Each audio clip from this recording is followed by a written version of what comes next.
চাচা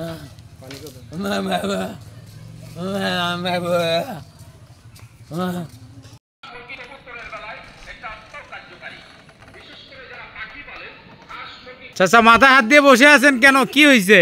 এই ফসল নষ্ট হয়ে গেছে, ফসলের ক্ষতি, পানি হয়েছে এক বুক করিয়ে। পানি নিষ্কাশন পথে প্রতিবন্ধকতা, উঠতি আমন ফসল ক্ষতির মুখে। বিস্তারিত থাকছে গাইবান্ধা থেকে রজতকান্তি বর্মনের প্রতিবেদনে। পানি নিষ্কাশন পথে প্রতিবন্ধকতা সৃষ্টি করায় গাইবান্ধা সদর উপজেলার বোয়ালি ইউনিয়নের ৮টি গ্রামের শত শত কৃষকের উঠতি আমন ফসল ক্ষতির মুখে পড়েছে। এ ঘটনায় গ্রামগুলোর ভুক্তভোগী কৃষকরা জেলা প্রশাসক ও সদর উপজেলা নির্বাহী অফিসার সহ বিভিন্ন দপ্তরে লিখিত অভিযোগ করেছেন। লিখিত অভিযোগে জানা গেছে, গাইবান্ধা পৌর এলাকা কলেজপাড়া থেকে বোয়ালি ইউনিয়নের হরিপুর গ্রাম পর্যন্ত প্রায় ৬ কিলোমিটার ব্যাপী একটি নালা রয়েছে।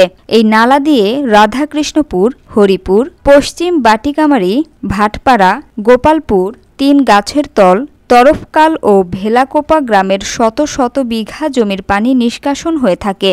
কিন্তু রাধাকৃষ্ণপুর ও হরিপুর গ্রামের মতিয়ার, আসাদুজ্জামান রনি, আব্দুল কাদের, রফিকুল ইসলাম, হামিদুল ইসলাম, মুন্সি, মজিবুর রহমান, বেলাল ও জসিম সহ কিছু স্বার্থন্বেষী ব্যক্তি নালায় মাটি ভরাট করে পানি প্রবাহের পথ বন্ধ করে মাছ শিকার করছে। পানি প্রবাহের স্বাভাবিক পথ বন্ধ হওয়ায় সাম্প্রতিক বৃষ্টিতে এসব এলাকায় রোপণ করা আমন ফসল তলিয়ে যাওয়ার উপক্রম হয়েছে। এর ফলে উঠতি আমন ফসল নষ্ট হয়ে কৃষকরা মারাত্মক ক্ষতির মুখে পড়বেন। কৃষকরা পানি নিষ্কাশন পথে প্রতিবন্ধকতা সৃষ্টিকারীদের বাধা দিলেও তারা উল্টো প্রতিবাদকারীদের ওপর মারমুখী হয়ে ওঠে। প্রতি বছরই নালাটির ওই এলাকায় স্বার্থন্বেষী ব্যক্তিরা পানি প্রবাহের পথ বন্ধ করে মাছ শিকার করেন। ফলে বাধ্য হয়ে এসব এলাকার নিরীহ কৃষকরা ক্ষতির কবল থেকে বাঁচতে প্রয়োজনীয় ব্যবস্থা নিতে প্রশাসনের বিভিন্ন দপ্তরে লিখিত অভিযোগ করেন। এ বিষয়ে সদর উপজেলা নির্বাহী অফিসার মোহাম্মদ মাহমুদ আল হাসানের সাথে মোবাইল ফোনে যোগাযোগ করলে তিনি বলেন, এ ব্যাপারে প্রয়োজনীয় ব্যবস্থা নিতে ওই ইউনিয়নের চেয়ারম্যান শহীদুল ইসলাম সাবুকে দায়িত্ব দেয়া হয়েছে। এছাড়া ঘটনাস্থলে গ্রাম পুলিশ পাঠানো হয়েছে।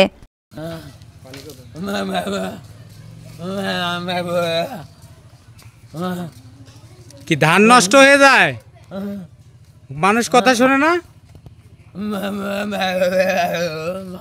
অনুরোধ করছে, তাও যায় না। ধান ধান হয় না, হয় না।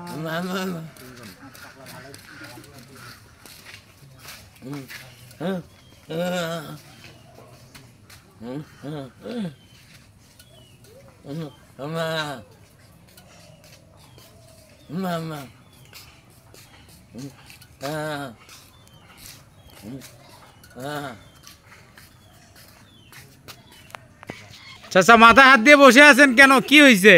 এই ফসল নষ্ট হয়ে গেছে, ফসলের ক্ষতি, পানি হয়েছে এক বুক করিয়ে। ৪-৫টা এখানে তো পানি দেখলাম যে নালা আছে, তার ক্ষতি কেন? ৮ জায়গায় বান্ধন নিলে কেউ করতে গেলে বান্ধব তারা হুমকি দেয়। যারা মাছ মারে তারা এটা দেয়।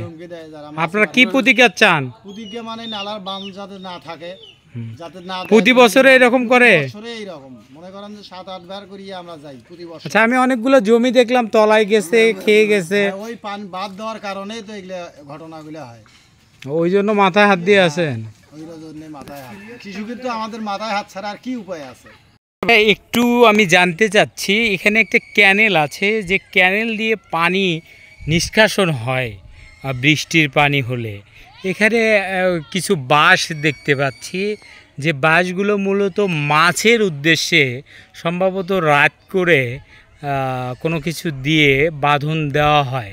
এটা আসলে আপনি কতটুকু জানেন, কি সমস্যা হয় একটু যদি বলতেন। সমস্যা বলতে আমাদের আমন ধানের যে চারাগুলো রোপণ করা হয়েছে সেগুলো তলিয়ে হয়ে গেছে, ঠিক আছে। মাছ মারার জন্য যে বাঁধনগুলো দেয় আমাদের সব সময় সর্বক্ষণের জন্য আবাদের জন্য সমস্যা। নিচু যে জমিগুলো আছে কয়েকটা গ্রামের যে আবাদ সুবাদ নষ্ট হয়ে যায়। মাছ মারার সুবিধার্থে আমাদের মনে করি বাঁধনগুলো দেয়, আমাদের সবসময় যদি ক্লিয়ার থাকে আমাদের কোনো সমস্যা নেই, আমাদের সবার জন্যই সুবিধা। এই যে ব্রিজটা আছে, ব্রিজের নিচে বাঁধন দেয়, ঠিক আছে। তারপরে সামনের দিকে একেবারে বরাবর আরও 6-7টা বান্ধন আছে, আর পিছনের দিকে বান্ধন আছে, সামনে যে ব্রিজ আছে ব্রিজে বান্ধন আছে, ঠিক আছে। এই বান্ধনগুলো দেওয়ার জন্য আমাদের ধান তুলে গেছে, থোক ধান শুধু পাতাটা করে ভাসা আছে, আর সমস্ত গাছটা নিচের দিকে, সমস্ত গাছটা নিচের দিকে। আচ্ছা, সেটা আমরা লক্ষ্যও করতে পাচ্ছি যে ধানের আপনারা দেখতে পাচ্ছেন ধানের চারাটা মনে করেন সম্পূর্ণ গাছটা নিচের দিকে, খালি পাতাটা করে ভেসে আছে। আচ্ছা, তারপরে ধানটা হবে কিভাবে? জি, আমাদের প্রশ্ন এটাই, পানিটা যদি নিষ্কাশন সব সময়ের জন্য ক্লিয়ার থাকে তাহলে আমাদের আবাদ সুবাদ নষ্ট হবে না, এই হলো কথা। আচ্ছা, প্রশাসন কি উদ্যোগ নিলে আপনাদের জন্য ভালো হবে? আমরা বরাবর মনে করেন কয়েকটা কাগজ দিছি, অভিযোগ দিছি, তারা যদি আমাদেরকে সহযোগিতা করতে এই বান্ধনের বিষয়ে, তাহলে আমরা হয়তো অনেক অগ্রসর হতে পারতাম, আবাদগুলো আপনার বাঁধন বলতে মানে পানির যে সরবরাহটা সেটাকে বাধাগ্রস্ত করে পানিটা ওভারফ্লো করা হয়, এটা বলতে যাচ্ছেন? বান্ধন দিয়ে পানিটা ওভারফুল হয়ে যায়, তখন জমি মনে করেন নিচা জমিগুলো পানিগুলো আসতে পারে না। এটা কি রাধাকৃষ্ণপুর? হ্যাঁ, এটা রাধাকৃষ্ণপুর গ্রাম, ওই যে পোড়াচার পাশেই। এই ব্রিজে বান্ধন দেয়। আচ্ছা, টোটাল কতগুলো বাঁধন আছে? বান্ধন 7 থেকে 8টা বান্ধন আছে একেবারে নিচে পিছন পর্যন্ত। আচ্ছা, ওখানে পিছনে একটা লাইন আছে, লাইনের একটা ব্রিজ আছে, ব্রিজের আগ থেকে বান্ধন শুরু, এই এখানে পোড়াচারের দোকান পর্যন্ত, এই যে আশপাশ যে ব্রিজ। এটা এইবারেই শুধু সমস্যা হয়েছে না? এরা কয়েকটা বছর থেকে আমাদের পিছলেচ্ছে, এটা খালি শুধু এইবারে তা না, কয়েক বছর ধরে আমরা মনে করেন এদেরকে বান্ধন দেওয়ার জন্য বলে যাচ্ছি, অনুরোধ করতেছি যে আপনারা বান্ধন দিয়ে মানুষের সমস্যা সৃষ্টি করেন না।